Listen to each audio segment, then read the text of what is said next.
Welcome to Santa Barbara Talks with Josh Molina. It's my pleasure today to be here with Susan Salcido, who is the Superintendent of County Schools. And I'm really looking forward to a conversation because I know that the Santa Barbara County Office of Education does so much important work in the community.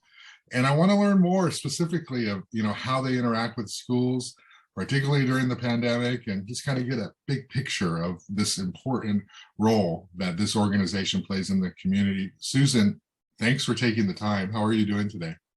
Thanks so much, Josh, for that warm welcome and for the invitation, and really appreciate being here today with you. I'm doing really well. Thank you. Great. It's my pleasure. Let's just sort of dive right in. I want to talk to you about the Santa Barbara County Office of Education. And obviously, this is your world and you know it well, but can you talk a little bit about what it is that you do in the context of our schools? I've got a couple of kids in, two different school districts. I think people kind of relate to their schools through their principals, through people on site, maybe their district superintendent. Can you talk a little bit about your role and what it is you do and how that sort of affects the various campuses throughout our county? Oh, absolutely. Thanks for the question. And you said you have two children in two different districts. We were in the same boat last year and now in one district. And, there are 20 school districts in Santa Barbara County. Carpinteria is its own school district, Cuyama, its own school district, Goleta, Solvang, there are 20. And you're right, they each have their own district superintendents. So people wonder, now, Susan, county superintendent of schools, what do y'all do? What do you do? So a great opportunity to share today. And I'd like to start with, why we do, and then I'll explain what we do at a county education office, but why we do. I'm really thinking about students first, and then I want to talk about our educator heroes for a moment. In terms of our students, the why, the vision for all of our students in all of our schools, 120 schools plus in Santa Barbara County. Wow. Yeah. And I'm thinking about the student today who's at Canalino in Carpinteria, or who's at Haneda in Buellton, or at Cuyama High School today. We want every student who walks onto campus, Josh, to feel like they are not only welcomed, but included on that school campus, that they are visible, seen, appreciated, valued. I mean, it's really important to be a part of the school community. That's one piece. But then when they're there, that they're engaging in really meaningful work. We want them to be engaging in intellectual work, physical work, being socially, emotionally supported. And then inspired and creative and being able to, create and imagine. Those are things. And then we want them to develop tools, right? Tools and knowledge and abilities so that they can be successful. I mean, that's really the vision for what we want for all of our students in all of our schools. So kind of putting that big out there for a minute, and also talk about our educator heroes. So I'm thinking about, you mentioned the principals you see, the superintendents you see, your children's teachers you see. I'm thinking too about teachers, the individuals in the cafeterias who are making at-home scratch meals for our students in schools every day, the bus drivers, the front office staff, the classified staff, the counselors, the school nurses. They're doing incredible work right now. And so for all of our school heroes, our vision, our why is that we want all of those school employees to feel so valued and so treasured, but also to know that their work matters and that they really change lives through their work. So we really need to ensure that they have the resources they need to make that happen. So it's kind of a big picture as to why we're doing what we do. And at SBCEO, our mission is of service and leadership to that end. And then let me break it down and say a little bit about what we do. So I just wanted to say the why and our focus. And you're right, Josh, it's super multifaceted in terms of what we do at the County Education Office. So I'm going to break it down into 3 zones. And then there's more, but we'll kind of break it there. So the first zone I'll say is around schools. The second one I'll say is the state, like the state of California. And then I'll talk about some services. Okay, so in terms of school, what I want to share there is that SBCEO, that's what we call the Santa Barbara County Education Office, we operate and run schools, just like the schools your children attend. So we operate our own schools, and then we operate in schools. So let me share examples. So in terms of operating in schools, it's really specific supports we provide. I'll share an example of special education. So last week I was in our office in Santa Maria and met with Stephanie Demchuk, who's a one-of-a-kind individual. And she literally is the only one Braille transcriber in Santa Barbara County in the education field. And I'm going to tell you what she does. So she's our employee. She's a Braille transcriber. So imagine that Sue is in school at Dos Pueblos for 6 periods. Let's just imagine that. Mm-hmm. And so if I have 6 periods a day, bio, PE, art, English, Spanish, etc., in the day, what Stephanie's job is to communicate with all of the teachers and ensure that every one of those books, the lessons, the supplemental things are all transcribed into Braille, and that they bring it back into the classroom so that the student can have it every day. It's really about access. So she's amazing. She's a one of a kind. She's been with us for 28 years. And that's one way we see supports in schools. That particular day, last week when I was visiting her, we actually were visiting Miguelito Elementary School in Lompoc Unified. There's a Santa Barbara County Teacher of the Year there. And when we were there, Allison Blanton, and when we were there, who walks onto campus is a teacher from SBCEO, again, a support in the school. And she had with her a book in Braille, Lindy Burkholz, and she was working with a student who reads in Braille and providing her lessons that day. So I say that to say it's supports we provide in schools in a very specialized area, but we also provide schools. So you've heard of Los Prietos Boys Camp, which is operated by Santa Barbara County Probation. And there's a high school there, Los Robles High School. And that's something that we provide the school for. So our principal and our teachers. At the Juvenile Justice Center in Santa Maria, formerly known as Juvenile Hall, there's a school, Dos Puertas. And so we provide the school there for the Juvenile Justice Center. So we provide, and Fitzgerald Community Center in Santa Maria. So those are examples of schools we provide and the ways we provide services in schools as well. And then our largest programs at Santa Barbara County Education Office for like real programs that we're providing in schools, or direct programs, not real, are preschools and infant centers and child care centers throughout Santa Barbara County.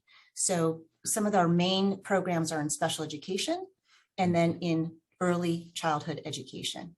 So I say that under the umbrella of school, and then I'll continue on to that umbrella of state for a minute. Okay. All right. So in terms of the state, so the California Department of Education and the State Board of Education, boy, if they were to communicate to all of the 6.2 million students in California, it would be a real challenge. Yeah. And so the mechanism to work with schools and school districts are through county offices of education. So in California, there are 58 counties and 58 county offices of education. So we work with, and we're the intermediary agency between the state of California and our 20 school districts and our charter schools. So we break down in California the 1,100 school districts, the 1,300 charter schools, the 6.2 million students, and the California Department of Ed and the State Board of Education require us and also request that we are that in-between agency. And so what that would look like there, an example of that is we are required to review and approve all the school districts' budgets to make sure that they're solvent. And they make the decisions as to what they want to provide or need to provide to their schools. But we're the ones who review and approve that they have enough funding to do what it is they're set out to do. So that's an example of being an intermediary agency. Mm-hmm. So in the school zone that I was saying about earlier and that state zone, I think what we often hear from community members are, do you all even provide schools? We do. But you act like a governmental agency. We are. I mean, there's a couple of, we talked about multifaceted and different identities. Those are the hats we wear. And then the third area I was sharing earlier was services and programs that we provide. So, and I'll even say events. So for example, if you've heard of mock trial, you know, in the courthouse, that's something that our office provides as an event for high schools to participate in. So there's mock trial. Mm-hmm. But other services that we provide, and there's 200 in Santa Barbara County Education Office, 200 plus services and programs. But they include having a dedicated staff for literacy and language support. So we'll have a director who works with the schools who are implementing dual language programs. So that's something that our office provides expertise in. We have a dedicated career technical education department. So helping, which was formerly known as vocational programs. So when high schools and junior highs are looking at pathways into colleges, we have a dedicated department ensuring that students are following pathways that can be certificate programs or college programs. And then I'll end with some services and programs that are part of 3 nonprofits that SBCEO administers. You may have heard of all of them, actually. Partners in Education is one. Children's Creative Project is another. And another one is Children and Family Resource Services. So going back to the Partners in Education, we're providing high school internships for high school students to be paid, job readiness training, over 1,000 computers provided for free in Computers for Families. So that's under Partners in Education as examples. Children's Creative Project. That is something that you may have attended, EMOD Inari in front of the Mission in Santa Barbara. And it's a huge community event when we can have it. And all of those proceeds go towards having arts in our schools. So that's administered by SBCEO. And then the final nonprofit, Children and Family Resource Services, from the Promotoras Network, from Welcome Every Baby. Right now we have many, many focus areas. Another one there is on mental wellness supports and health navigators for our schools. So those are a few examples of how we operate schools and operate in schools, how we're that intermediary agency between the state and our 20 school districts in Santa Barbara County, and many of the services and programs we provide at SBCEO. And we haven't even talked about the role in the state of COVID yet.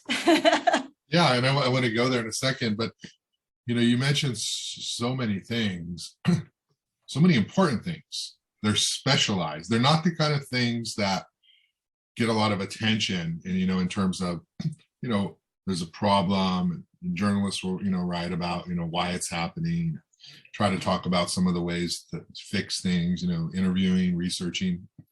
What you do, it sounds like what the office does is so important, you know, from, you know, having, you know, the Braille teacher and translator, to servicing the preschools, to having these specialized services for the schools. It's so important, and it's not seen. And that's probably because it's working so well, you know, it's effective, you know, and it's smooth. We only hear about these things when they don't work well. So, you know, that's really refreshing to know, you know, and, you know, I've got kids in both districts, so, you know, I sort of, you know, hear, you know, and see different things. And I went to Dos Pueblos High School, and I went to Glito Valley Junior High, and I went to a whole bunch of different elementary schools. So I can remember a little bit of my time back then. And I just, when I talk to my kids, I sort of think, wow, things have changed so much, and they're so much for the better, you know, in terms of what you started with, of trying to make sure everybody feels included and, you know, inclusive. You know, I'm blown away that food is free, like for everybody. And I don't know if that's like a pandemic thing. I think it's been that way for a few years, but you know, you can have breakfast at school, you can have lunch, and then you can have the I think it's supper. You can have, this meal, and so there's so much of what happens that I guess we take for granted, we don't really realize, but it is something that has not always been the case. And they're just things like that are really refreshing to know that these things are happening. Obviously, all the work that you're doing has been impacted by COVID-19 and the pandemic. So can you talk about, you just very perfectly and eloquently sort of outlined these, different sort of pillars of what you do in the community.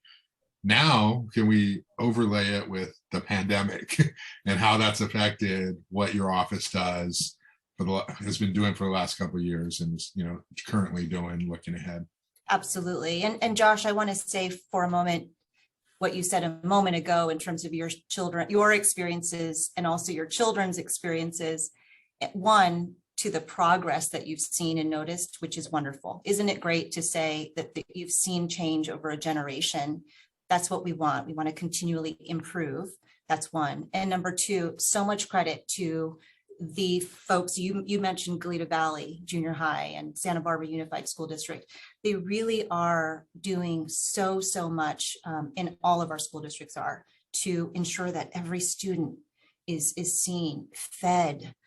There's some nutrition, there's really important to have opportunities for all students. So I just want to say thanks for calling that out. In terms of COVID-19, what I will say is I go immediately to Friday the 13th, March 2020. Mm-hmm. I can see it like it is right in front. I can see it as if it's you right there. And we were in a conference room here myself and an executive team here at the county education office. This office happens to be in Santa Barbara, but we have other offices as well. And we were huddling. At the time, we weren't on Zooms like we are now. I was on a conference phone call, and I'm looking and staring at that the phone. And on the other end are the 20 district superintendents, their teams, charter schools, public health.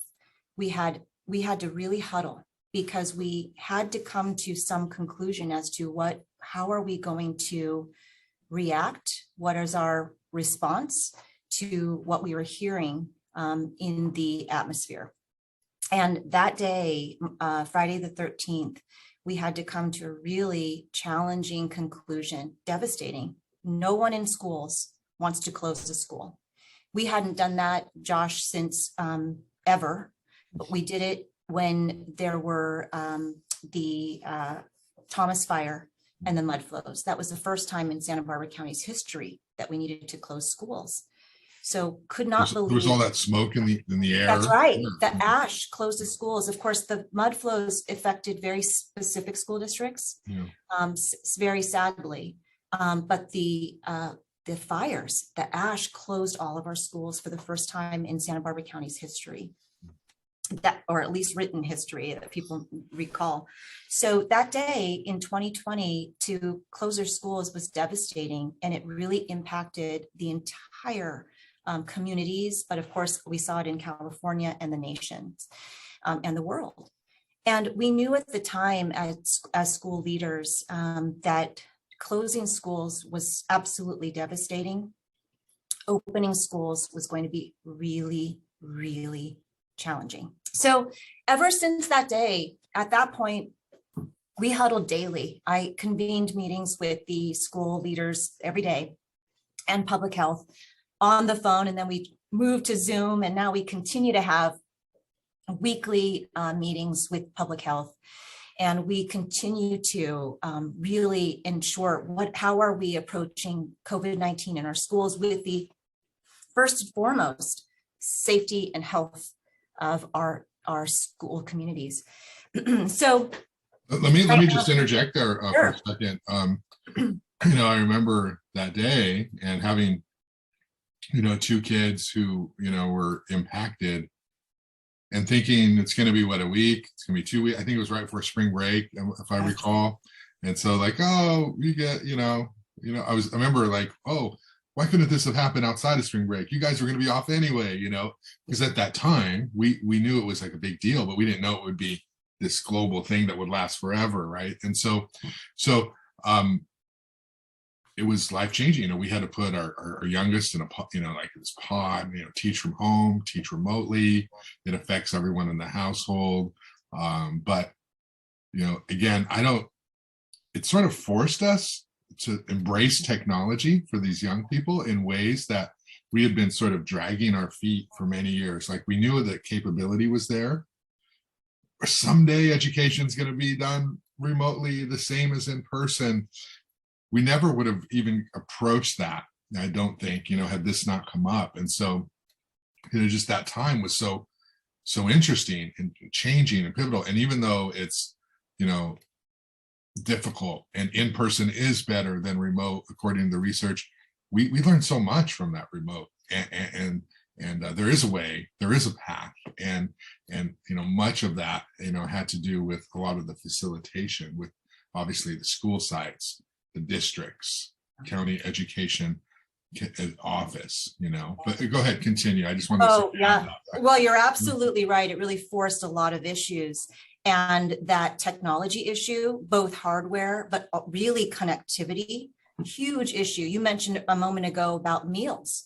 When we were younger and in schools, you had to pay your dollar to get that breakfast, or you had to pay, and now it's really equalized. But for technology, you're absolutely right, forced an issue. And we're seeing, now it's a statewide and federal national issue around having technology. It's like a utility, like electricity and water. We need the connectivity. But yeah, back to the response COVID-19, I'll break it down into the tangible and then some even intangible. Some of the tangible ways in which the Santa Barbara County Education Office is responding and supporting our schools throughout the Santa Barbara County include, you've been part of media releases around personal protective equipment. Our auditorium becomes full to the ceiling with deliveries, and then we deliver them out to our schools. We had last week at-home test kits, which are so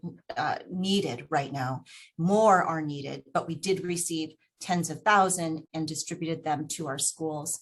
Now we'll be receiving N95 masks and distributing those. So some of the pieces are tangible, like let's deliver this information or materials out and resources to our schools. Some of the other pieces are a little less tangible and more of that intangible, that constant and regular facilitation of the huddles with school leaders, with public health, deciphering the seemingly always changing policies. I mean, it's complex. It's complex for the public. And then in schools, we have two different zones we have to watch: the rules for our students and then rules that are different for staff. And those are different from the public. So we're really always constantly and continuously looking at the policies, ensuring that we know at SBCO what they are, matching them with public health, and helping to distribute and communicate that with our districts. It's intangible and tangible because they're using it to communicate with their communities, which is so important that we're communicating the same thing across our districts to the farthest extent possible. But the other piece too is the collegiality that we're able to build, the trust that we're able to build through our communities with these huddles. School leaders, when you think about 20 school districts, that means there's only 20 school superintendents. Those are the only other 19 people that have that job within Santa Barbara County. And it's really important to be able to come together with job alikes and say, okay, this is what I'm seeing. Are you seeing this too? How are you handling that in your schools? Here's how we're handling it. So I really think that one of the ways in which we've supported at SBCEO COVID-19, beyond the tangible and vaccine clinics and tests and all of that, that intangible, that rapport, collegiality, the trust, the clarity, the communication. I think those are really, really important pieces that we've been honored to play and really requested to play in these times. Yeah, really, really impressive work. And it's never ending, right? It's sort of the new way of doing things. There's all these transitions. It's never going to be over. I guess you're just going to have to deal with it from that education perspective. My daughter is in second grade, and most of her academic life now has been the pandemic era. So she didn't really know anything other than remote learning or maths. And so the whole generation being raised like that. I want to be respectful of your time, but I want to talk a little bit about you. You this incredible reputation in town, positive, people say the best things about you, very, very positive comments about working with you and the work you do and interacting with you, all good. And so I want to get to know a little bit about you and your backstory, if you don't mind. And Sure. How long have you haven't been in this position super long? I know, the person before was in for a long time. What's your story? Like, where'd you come from? How did you get here? How did you get into education? Obviously, you probably faced some challenges, like we all have, but specific to you, and sort of your upbringing and background. So can you talk a little bit about, where you're raised and how you got here? Absolutely. Thanks. Absolutely. So I grew up in the beautiful area of the Santa Maria Valley. I went to, my parents moved to Santa Maria just a few days before me starting kindergarten. So I started kindergarten in Santa Maria, went to Adam Elementary School as an Adam Angel, El Camino Junior High as a Titan. And then I went to Santa Maria High School as a Saint. And then we moved to Orange County, and I can tell you how I came back, back to Santa Barbara County. But I grew up in Santa Maria, and I think something that's important that I'd like to share is that, so my parents immigrated to the United States with my sister, and then a few years later, I was born. And when they moved to Santa Maria, they decided to open up or own and operate a small mom and pop motel, 22-unit motel on Broadway. It's still there. I drive by it and I see my childhood. I mean, it's right there on 1995 South Broadway. And it's different names. It has had different names, but it's still there. And I say that because, motel business, Josh, it does not close. And in fact, it's very busy on weekends and holidays. And so my life at home was work. My parents worked all the time, and it was really a family business in that, of course, they did all of the hard work. But I'll tell you, if you were staying in room 6 and called and needed more towels, you might get Susan Salcido at 6 years old bringing you towels, because that's the work life that we had. And so they, given the fact that they worked holidays and weekends, we were not a family that had family vacations or college trips. I mean, we were home working. So school life was really my opportunity to see the real world. And so I so appreciated when our schools brought in speakers, career days, somebody who worked at Vandenberg, somebody who was an engineer. I mean, I got to see the world through my school. When they had a field trip to Cal Poly San Luis Obispo, first college trip. When they brought in Oral Hershiser, who was a rookie pitcher for the Dodgers, I became a lifelong Dodger fan. That's what schools did for me. And I really I needed to be there, because otherwise I wasn't going to be exposed to a lot of other things from home. And and it's not a lack of desire from my parents. It was that they had a different focus.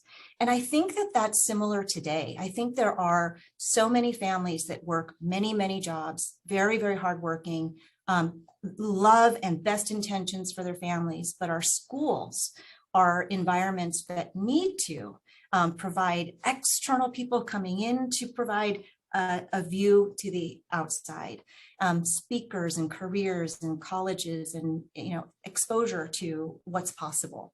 So I say that, go ahead. Yeah, you lost a little bit of your childhood. It sounds like, being in the family business and having to work, the blending of the home life and the work life being one, and having to work. And, that's very common, because a lot of, children in this district, in this county, their parents work multiple jobs. Right. Sometimes they're home alone. Sometimes they're taken to the work site to work and just kind of deal and hang out. I was one of those kids, like, do your homework and don't get in the way, or let me help, you might have to help. Where did your parents emigrate from, if you don't mind me asking? Absolutely, South Korea. So they're from Seoul, the area of Seoul, and immigrated to the Long Beach area. Actually ran an Orange Julius, if you remember Orange Julius's. Those are delicious. Yeah. So that was one of their first businesses, and then moved to Santa Maria. But and it was when we have children, my husband and I have children, and they've grown up now with AYSO and Little League and volleyball, and I did not participate in any of those things. So it's new for me, and I say that because, and my husband did, and I'm so glad to be part of it. And I'm really grateful for community organizations. But again, it wasn't part of my growing up. And so I really understand what it's like to have the school provide that, and know how essential it is to have those opportunities at school. So in high school, my family moved to Orange County. I came back to UC Santa Barbara and pursued a degree in English as an English major. I've always loved the written word. I can get lost in poetry and prose and essays and magazines and all of that. So pursued English, and I got my teaching credential there, and was so fortunate to get my first teaching job at Dos Pueblos High School. So I taught at Dos Pueblos and loved it. And Josh, if somebody said then that that's what you will be doing for the next 35 years, I'd say thank you, and I'm happy, because it was just wonderful. I loved being a teacher. Had an opportunity to be an assistant principal at San Marcos High School. I thought, well, let me serve in that way. And as assistant principal at San Marcos, it was an incredible place, incredible environment, loved serving in that way. My husband graduated from San Marcos, and his father taught there for over 30 years. So it was a kind of coming back home in a way. Went from there to be a principal of Santa Barbara Junior High, worked in multiple different roles, and eventually came here to the county education office, and have been here for many years now, but now in this role 4 years. So, what is it that you love about teaching and being in these various roles? You say, when you said, if you had told me I'd be a teacher for 35 years, you can see the joy, just sort of illuminating your face, like, wow, that would have been perfect. You ended up doing other things because other opportunities have come up. You still are teaching, in a way, and you're in education. Right. What is it about that? Do you think it ties into maybe your own childhood and, how you sort of experienced education, how important it was, or, what is it that you love so much about this world?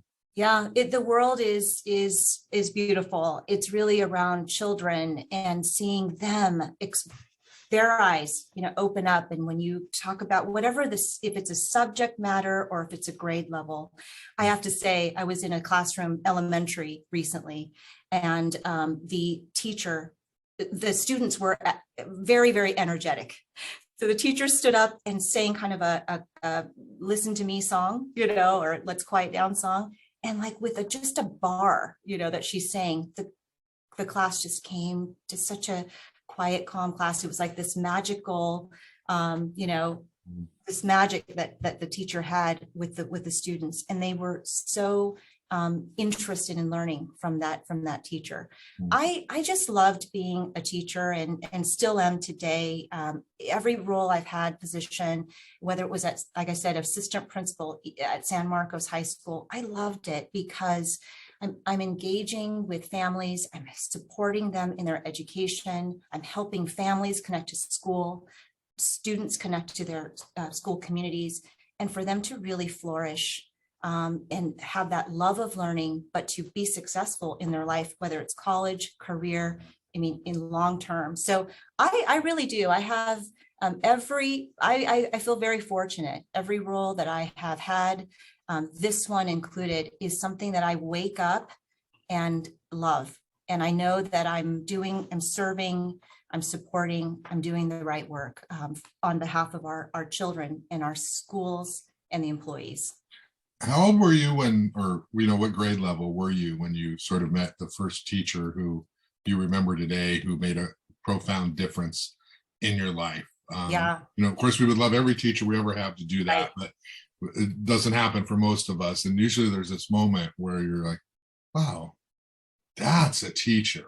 Yeah. Wow. Wow. Do you recall that? I do. I'm curious what you recall too. That's a question back to you. But, a few years ago, I had an opportunity to highlight a teacher. His name's Gene Saruatari, and now he lives in Arroyo Grande. He was my math teacher in junior high school. And I had brilliant teachers along the way. In fact, one of my mentors today, along with Mr. Saruatari, was Jan Klaus at Dos Pueblos High School, who was my mentor teacher. I don't know if did you have her as a teacher? Yeah. When I went to DP, yeah. And it was like Shakespeare with some English type class, special class like that. Yeah. Right.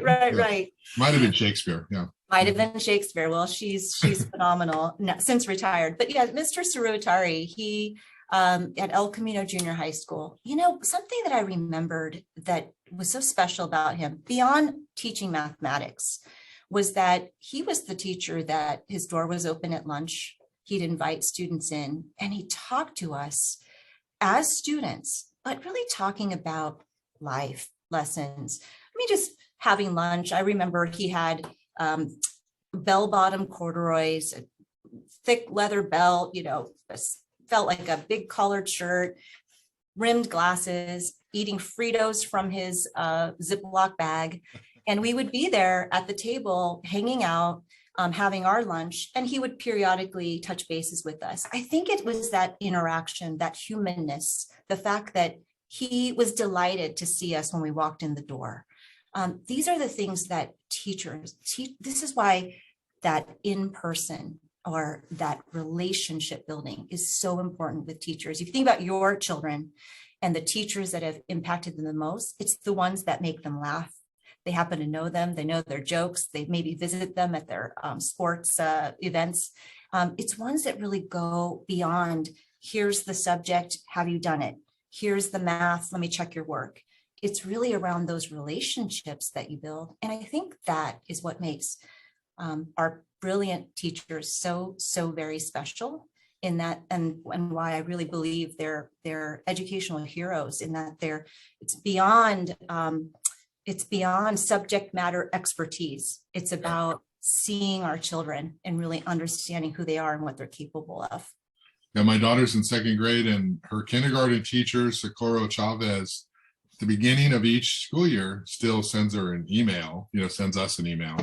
Yeah. And we read it to her, saying, congratulations, you're starting a new year. I miss you. Good luck, and, that's something. And we read it to her. She's like, like she feels so good, because it's like she remembers me. She remembers. So, yeah. My husband is a teacher, high school teacher at Dos Pueblos now. Okay. And I'll tell you just from a firsthand experience that when he wakes up in the morning, he really thinks about the day, but he will think about the students whose birthday it is today. He'll think about, students he's had before and reach out to them and, send them a message or send them an email. And it makes such a difference. It really, those relationships are treasures. Yeah. And I'm going to wrap up in a second with one more question, but just to answer your question, it was the community college system where I found my, the teacher that impacted me most, Patricia Stark. And, just in short, she just had high standards, and she expected the most and brought the most out of you. And I think, previously, there can be expectation of, we'll meet them where we think they're comfortable and we'll stay in that place.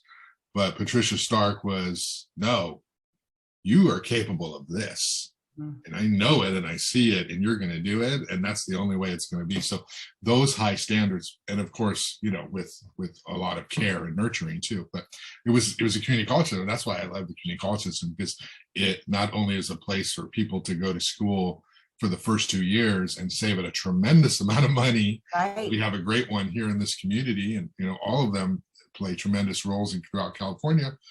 but also it's a place where if you didn't have that stellar high school experience for whatever reason, you start fresh. It's a Yes. clean start. You can go to Berkeley, out of the community college system if you couldn't have out of high school. And sometimes it's better because you're more mature. But enough about me. I want to end with you. I just want to sort of like look forward here. You've talked so much. We could do 2 hours on this topic. You've so eloquently explained everything. Where are we headed? This county education office, the pandemic. What can we sort of look forward to coming out of your office over, the next year or two? I will say, Josh, SB CEO is fully committed to that service and leadership that we talked about at the top of this interview. We have been here. We will be through whatever comes, and will remain through the future as well. And it is impossible to predict, I think, what's going to occur in the next few weeks and months. If in a few months it's anything like today, it sure seems to pivot and change midstream, day to day. But, Josh, I think our steadfast focus is to ensure that all students have opportunities. We really need to figure this, continue to focus in on equitable opportunities for students. And so you mentioned this before. You talked about meals, for example, internet connectivity, for example. What's coming forward, what's coming ahead is expanding opportunities. So what we're going to see are more opportunities for infants and children to enter into early care, preschools, and expanded kindergarten. That's what's coming, and we're focused in on ensuring that having that early start into education will be really, really helpful for all. We're going to see expanded early care.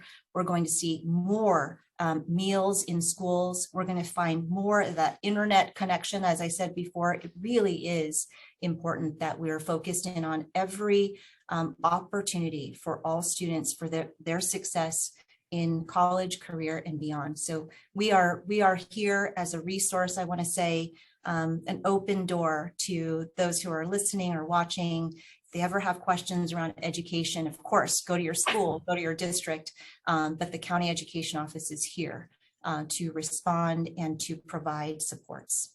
Okay. Thank you. That early education, the research shows, is so important in so many ways. And it gets away from that fear of school for a lot of students. When they're 5 years old, they got to go. And, preschool is expensive. Not everyone can go to preschool and do those 2 years and pay $1,500 or $1,000 or whatever it is nowadays, So that's really a great mission that you have there. Susan Salcido, I really appreciate your time. This was a tremendous interview. Let's do it again in a few months and sort of touch base. But it's my pleasure learning so much about the role of your office and your story. So thanks a lot. Thanks so much for the invitation. Thanks, Josh. Take care.